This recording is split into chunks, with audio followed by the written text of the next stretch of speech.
Hello students, how are you. एक बार फिर मैं शुभम आपका अपने यूट्यूब चैनल ड्रीम्स एकेडमी में स्वागत करता हूं। जैसा कि हम लोग अभी जल्द ही सीख के आए मॉडल एक्सिलरी सभी हिस्सा, एक हिस्सा छूट गया था डेयर का। मैंने सोचा क्यों ना डेयर के प्रयोग के बारे में बात की जाए।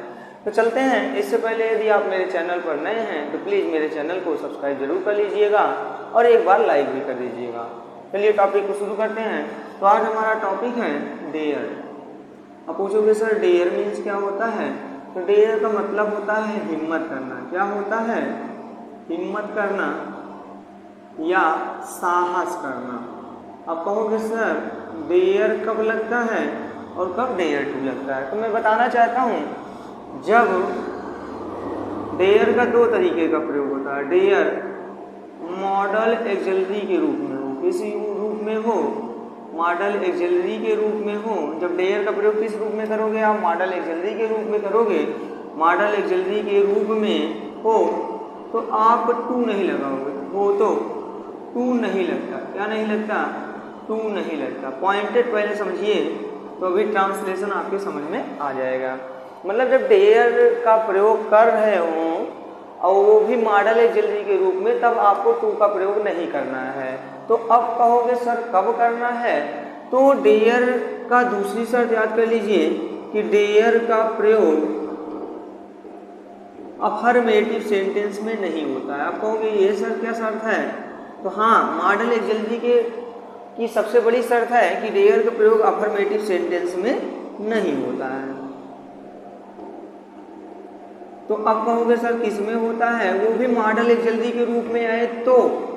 मॉडल एक्सिलरी का मतलब आप समझ रहे हो ना कि डेयर के अलावा कोई दूसरी हेल्पिंग वर्ब ना लगे, तब ऐसी स्थिति में आप अफर्मेटिव सेंटेंसेस का नहीं बनाओगे। तो बचा कौन? निगेटिव, इंट्रोगेटिव, यही दो बचा। तो ये दोनों बनेंगे। तो अब हम पहले बात करने चल रहे हैं दो तीन ट्रांसलेशन की। जैसे तो मैंने कहा निगेटिव ट्रांसलेशन, जैसे मैंने लिखा ही डेयर कम, वह आने का साहस करता है। आपको लग रहा है अच्छा, लेकिन ये रियल में गलत है।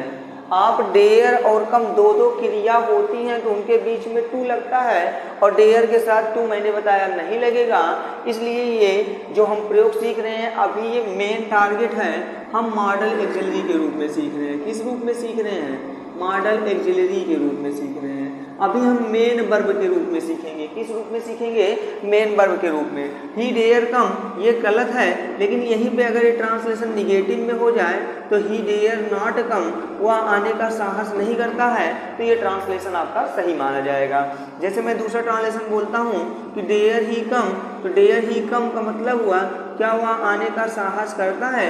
ये भी ट्रांसलेशन आपका सही होगा। मेरे कहने का मतलब है जो डेयर का प्रयोग होगा वो अगर मॉडल एक्सिलरी के रूप में आप करते हो तो आप इतना समझ लीजिए कि उसमें टू का प्रयोग नहीं करोगे। और दूसरा पॉइंट ये नोट करो, उसका अफर्मेटिव सेंटेंस नहीं बनता है। कब? जब इसको हम मॉडल एक्सिलरी के रूप में सीखते हैं तब। तो डेयर का प्रयोग मॉडल एक्सिलरी के रूप में हो तो टू नहीं लगता है। तीसरी शर्त पर डेयर का यूज मॉडल एक्सिलरी के रूप में अगर करते हो तो डेयर का यूज पास्ट और प्रेजेंट टेंस में होगा। किस टेंस में होगा? पास्ट कामा प्रेजेंट टेंस में होगा। पास्ट प्रेजेंट टेंस में होगा।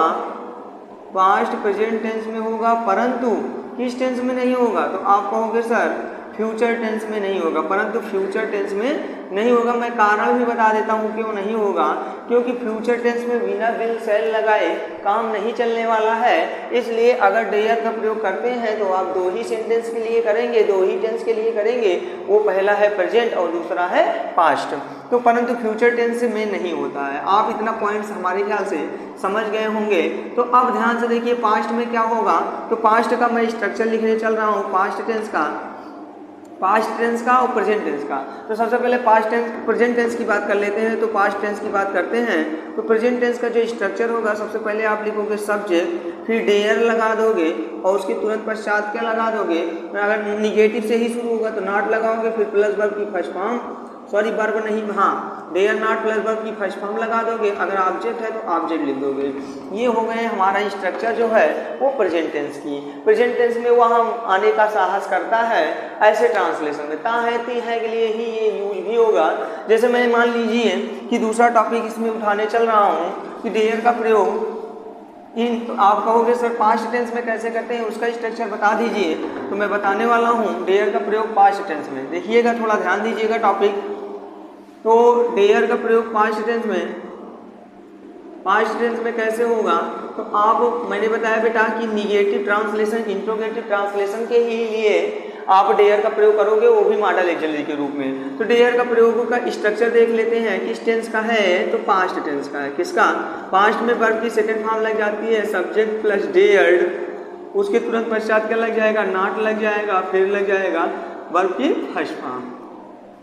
अब मान लीजिए इसका इंट्रोगेटिव कोई पूछे तो डेयर्ड को आगे कर दीजिए, उसके तुरंत पश्चात सब्जेक्ट लिख दीजिए, फिर प्लस लगा दीजिए, नॉट होगा तो नॉट लिख देना, वर्ब की फर्स्ट फॉर्म लिख देना, अगर ऑब्जेक्ट होगा तो ऑब्जेक्ट लिख देना और क्वेश्चन मार्क लगा देना। जैसे 2-3 ट्रांसलेशन मैं देखता हूँ, जैसे आप सुने होंगे बहुत ही प्रचलित ट्रांसलेशन, तुम्हारी हिम्मत कैसे हुई, तुम्हारी हिम्मत कैसे हुई मुझे छूने की। अगर ऐसे ट्रांसलेशन आते हैं, तुम्हारी हिम्मत कैसे हुई या काम करने की, तुम्हारी हिम्मत कैसे हुई पंखा ऑन करने की, ऐसे ट्रांसलेशन में आप क्या लगाओगे, ये पास्ट की इंडिकेट करता है, इसलिए हाउ डेयर्ड यू सही होगा। तो कैसे का अंग्रेजी होगा हाउ, हाउ के साथ लग जाएगा डेयर्ड और उसके बाद तुम्हारी की यहाँ पे यू हो जाएगा, मतलब तुमने कैसे हिम्मत कर ली। आपको समझ में आया, हाउ डेयर्ड यू। तो ऐसे ट्रांसलेशन के साथ आप याद किए रहेगा कि मॉडल एक्सिलरी के रूप में जब भी डेयर का प्रयोग करेंगे तो आप इतना याद कीजिए कि उसमें आप टू शब्द नहीं जोड़ेंगे। क्या नहीं जोड़ेंगे, टू। तो अब आप कहोगे सर टू कब शब्द कब जोड़ेंगे, तो पहले ये टॉपिक हम लोग सीख लेते हैं, तुम्हारी हिम्मत कैसे हुई, 2-3 ट्रांसलेशन और देख लेते हैं। उसने मुझे बुलाने का साहस नहीं किया, उसने मुझे बुलाने का साहस नहीं किया। मैंने कहा है अगर मॉडल एक्सिलरी के रूप में डेयर का प्रयोग करते हो तो इन पॉजिटिव सेंटेंस क्या नहीं बनता है, उसने मुझे बुलाने का साहस नहीं किया। तो वही स्ट्रक्चर आप देख रहे हो, इसी के हिसाब से सेट कर दीजिए। तो सबसे पहले उसने आया है तो उसने का अंग्रेजी क्या लगाओगे, ही, और ही के तुरंत पश्चात डेयर्ड लगा दोगे और फिर लिख दोगे नॉट। अब बताइए उसके तुरंत पश्चात क्या लगाओगे, क्रिया क्या है, बुलाना, तो ही डेयर्ड नॉट कॉल, और मुझे की अंग्रेजी लगा देना, मी लगा देना। हमारे ख्याल से ये डेयर का प्रयोग मॉडल एक्सिलरी के रूप में क्लियर हो गया होगा। अब मॉडल एक्सिलरी से अलग हम लोग टॉपिक की चर्चा करने वाले हैं, इसलिए अब आप विशेष ध्यान दीजिएगा और आपको पूरा हिस्सा समझ में आएगा। ये भी ट्रांसलेशन सही है और वो बिल्कुल सही माना जाएगा और हमारी इच्छा है कि आप उसी के आधार पर ही ट्रांसलेशन बनाइएगा। तो कैसे बताने वाले हैं, तो आप ध्यान से देखिए, डेयर्स लगा सकते हैं या डेयरिंग लगा सकते हैं। अगर जब इसका किस रूप में प्रयोग करोगे, मेन वर्ब के रूप में, किस वर्ब के रूप में, मेन वर्ब के रूप में अगर प्रयोग करते हो डेयर का, मेन वर्ब क्या होता है, जैसे हंसना, खेलना, पढ़ना, लिखना, ये मेन वर्ब होती है। तो अगर इस रूप में आप प्रयोग करते हो, मेन वर्ब के रूप में प्रयोग हो, तो डेयर के पश्चात टू लगता है। डेयर के पश्चात क्या लगता है, तो डेयर के पश्चात आप याद कर रहिएगा, डेयर के पश्चात टू लगता है। क्या लगता है, टू। लेकिन कब लगता है, आप इतना याद कर लीजिए कि जब मेन वर्ब के रूप में प्रयोग हो, तो ये टेंस के हिसाब से बदलेगी। किसके हिसाब से बदलेगी, टेंस के हिसाब से बदलेगी। जैसे प्रेजेंट इंडिफिनिट टेंस है तो प्रेजेंट इंडिफिनिट टेंस की स्ट्रक्चर में सब्जेक्ट लिखोगे, फिर डेयर्स लगा दोगे, एक वचन होगा तो डेयर्स लगा दोगे, फिर उसके तुरंत पश्चात टू लगा दोगे, फिर वर्ब की फर्स्ट फॉर्म लिख दोगे, फिर ऑब्जेक्ट लिख दोगे। जैसे वह मुझे मारने की हिम्मत करता है, वह मुझे मारने की हिम्मत करता है, वह मुझे मारने की हिम्मत करता है। तो आप ध्यान से देख लीजिए इस ट्रांसलेशन में, अब आप मेन वर्ब के रूप में बनाते हैं तो ये ट्रांसलेशन बनेगा। तो वह की अंग्रेजी आप लिखोगे ही, और ही के साथ लगा दोगे डेयर्स, और उसके बाद क्या लगा दोगे, टू लगा दोगे, ही डेयर्स टू। अब मारना का अंग्रेजी किल, और किसे मारने की हिम्मत करता है, तो मी, ही डेयर्स टू किल मी। ऐसे ट्रांसलेशन आप सेट कर लोगे। मान लो निगेटिव आता है तो बेटा, तो निगेटिव के लिए सब्जेक्ट लिखोगे और उसके तुरंत पश्चात आप डू या डज, मतलब मेरे कहने का मतलब है पूरा टेंस बेस, जैसे टेंस सीखे हो ना उसी के हिसाब से लगा दोगे, डू या डज, फिर उसके बाद लिख दोगे डेयर, और उसके तुरंत पश्चात लगा दोगे टू, और उसके तुरंत पश्चात लिखोगे वर्ब की फर्स्ट फॉर्म, मेन वर्ब जो होगी, और फिर ऑब्जेक्ट लिख दोगे। अब कहोगे इसका एक ट्रांसलेशन बताइए, जैसे मैं मंदिर जाने की हिम्मत नहीं करता हूँ, मैं मंदिर जाने की हिम्मत नहीं करता हूँ। आप ध्यान से देखिए ट्रांसलेशन, मैं मंदिर जाने की हिम्मत नहीं करता हूँ। तो इस ट्रांसलेशन में ध्यान से देखिए, तो आई शब्द आया, आई बहुवचन है कि एक वचन है, तो आप कहोगे सर बहुवचन है तो डू लगेगा, आई डू नॉट लगा देना। अब उसके बाद डू या डस के तुरंत पश्चात यहाँ नॉट लिखना भूल गए थे, तो आप नॉट लगा लेना, तो आई डू नॉट हो जाएगा। अब उसके बाद हिम्मत करना का अंग्रेजी डेयर लगा दोगे, और जाना का अंग्रेजी क्या होता है, टू गो। अब कहाँ जा रहे हो, मंदिर जा रहे हो, टू गो टू टेम्पल हो जाएगा। तो हमारे ख्याल से अगर टेंस के रूप में, टेंस के आधार पर आप डेयर का प्रयोग करोगे, तो जैसे टेंस बनाते हो सेम वे वैसे ही करना है। मतलब कभी कभी वर्ब की फर्स्ट फॉर्म में डेयरिंग में, डेयर में आईएनजी जुड़ जाएगा तो डेयरिंग बन जाएगा। जैसे पिताजी मुझे पढ़ाने की हिम्मत कर रहे हैं, पढ़ाने की हिम्मत कर रहे हैं। अब ध्यान से देखिए, इस ट्रांसलेशन में आप अगर फील करेंगे तो ये टेंस जो है मॉडल एक्सिलरी के आधार पर नहीं बन सकता है। अगर हम इसको किस आधार पे बनाएं, मेन वर्ब, डेयर को मेन वर्ब मान के बनाएं, तो ट्रांसलेशन प्रेजेंट कंटीन्यूअस टेंस का वाक्य होगा और आप आसानी से इसे बना लेंगे। तो पिताजी का अंग्रेजी लगा दोगे फादर, अब इसके बाद लगाएंगे इज। अब हिम्मत करने का अंग्रेजी डेयरिंग, फादर इज डेयरिंग। अब उसके बाद क्या करने का, मुझे डेयरिंग टू। अब क्या, टू पढ़ाना का अंग्रेजी क्या लगाओगे, टीच, तो डेयरिंग टू टीच। और मुझे पढ़ाने की हिम्मत कर रहे हैं तो मी लगा दोगे, तो बनेगा translation father is daring to teach me. हमारे ख्याल से ये पोर्शन आपके समझ में आ गया होगा। एक ट्रांसलेशन और चर्चा कर लेते हैं। मान लीजिए यही पढ़ाने की हिम्मत कर चुके हैं, तो वहाँ पे आप हैज हैव लगा दोगे। Okay, no problem. चलिए हम इसका पास्ट का एक आध वाक्य देख लेते हैं। तो पास्ट टेंस में आप टेंस के हिसाब से ही पूरा मैनेज करने वाले हैं। तो टेंस के हिसाब में आप क्या लगाओगे, डिड नॉट लगाओगे, समझ रहे हैं ना। जैसे वह खाने की हिम्मत किया, वह खाने की हिम्मत किया। अब यहाँ पे ही लिख दिया गया।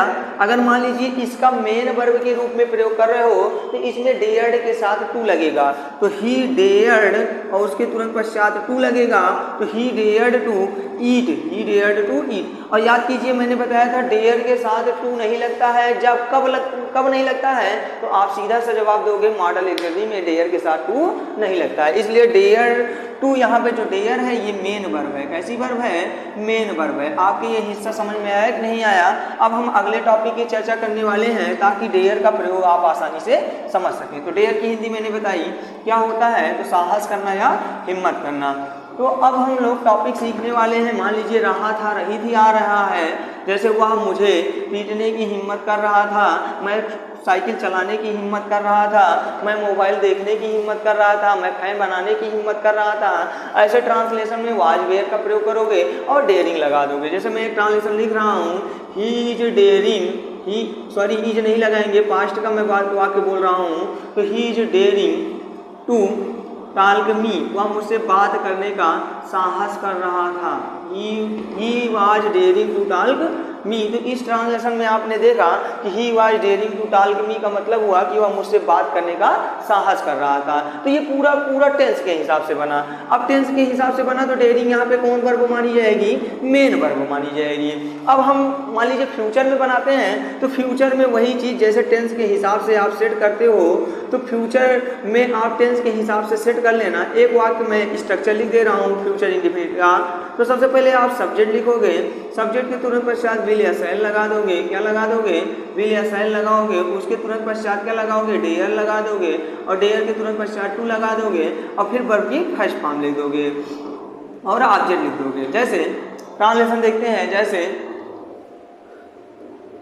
रमेश मुझे बुलाने की हिम्मत करेगा, रमेश मुझे बुलाने की हिम्मत करेगा। तो आप ध्यान से देखिए ट्रांसलेशन में फ्यूचर की बात किया कि नहीं किया, तो आप इसमें विल शैल का प्रयोग करके डेयर के तुरंत पश्चात टू लगा के ट्रांसलेशन को सजा दोगे। तो रमेश लिखेंगे और रमेश के तुरंत पश्चात क्या लगाएंगे, विल लगाएंगे, तो रमेश विल। अब बताइए डेयर टू लगा दें, हाँ डेयर टू लगा दीजिए। अब बताइए बुलाना का अंग्रेजी क्या लगाओगे, कॉल, और किसे बुला रहा है, तो मुझे बुला रहा है, तो Ramesh will dare to call me. हमारे ख्याल से ये इतना हिस्सा समझ में आ गया। एक दो ट्रांसलेशन और देख लेंगे।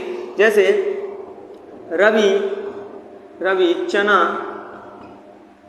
बेचने की कोशिश कर रहा होगा, रमी बेचना मतलब चना बेचने की कोशिश कर रहा होगा। तो आप ध्यान से देखिए ट्रांसलेशन में, कोशिश करना का अंग्रेजी, बेचने की कोशिश नहीं, सॉरी कोशिश अगर आ जाएगी तो ट्रांसलेशन में हिम्मत नहीं यूज कर पाओगे कि हिम्मत कर रहा होगा। अब बताइए हिम्मत करना का प्रयोग हम लोग सीख रहे हैं, तो इसमें हिम्मत करना का अंग्रेजी डेयर, आईएनजी, रहा होगा रही होगी, लिए वर्ब की फर्स्ट फॉर्म में आईएनजी। तो रवि का अंग्रेजी लिखोगे, रवि ये फ्यूचर कंटीन्यूअस टेंस है, तो इसमें बिल या सेल के साथ भी लगा दोगे, तो रवि विल बी। अब बेचना का अंग्रेजी क्या लगा दोगे, रवि विल बी डेयरिंग, पहले मेन क्रिया क्या है डेयरिंग टू लगाओगे और उसके तुरंत पश्चात ये वाली क्रिया लगाओगे सेल, और चना के अंग्रेजी क्या लगा दोगे, ग्राम लगा दोगे। हमारे ख्याल से आपको डेयर का प्रयोग जो मैंने हिस्से बताए उसमें कोई डाउट की बात नहीं है। एक बार फिर से याद कर लीजिए, जितना मैंने बताया उसको आप रिवाइज कर लीजिए, नोट्स में लिख लीजिए, ताकि आप अच्छी तरीके से इसे सीख सकें। आज के लिए सिर्फ इतना ही, मिलते हैं एक नई वीडियो के साथ, तब तक के लिए धन्यवाद।